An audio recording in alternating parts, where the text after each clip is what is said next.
বার্ষিক গতি। পৃথিবী নিজ অক্ষের চারপাশে ঘোরার পাশাপাশি সূর্যকেও প্রদক্ষিণ করে। সূর্যকে একবার প্রদক্ষিণ করতে পৃথিবীর সময় লাগে 365 দিন, 5 ঘন্টা 48 মিনিট 47 সেকেন্ড, মানে 1 বছর। একে বলা হয় বার্ষিক গতি।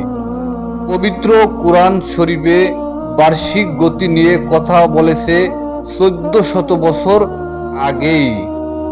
আমি রাত ও দিনকে করেছি দুটি নিদর্শন, রাতকে করেছি নিষ্প্রভ এবং দিনকে করেছি আলোকময়, যাতে তোমরা তোমার রবের অনুগ্রহ সন্ধান করতে পারো এবং যাতে তোমরা বছর সংখ্যা ও হিসাব স্থির করতে পারো।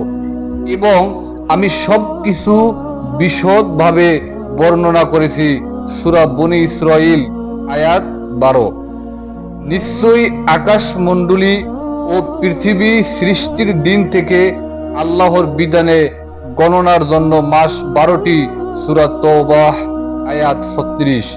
আল্লাহ এমন, যিনি সূর্যকে দীপ্তিমান এবং চাঁদকে নূর রূপে বানিয়েছেন এবং ওর জন্য মানজিল সমূহ নির্ধারিত করেছেন, যাতে তোমরা বছর সমূহের সংখ্যা ও হিসাব জানতে পারো।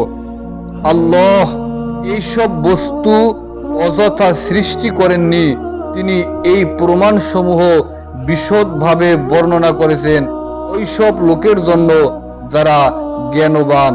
সূরা ইউনূস আয়াত 5।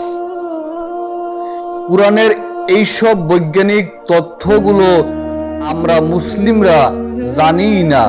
আসুন প্রিয় ভাই ও বোন, কুরআনের এই সকল বৈজ্ঞানিক তথ্যগুলো সবাইকে জানাই। ইসলামের সৌন্দর্য সকলের কাছে উপস্থাপন করি।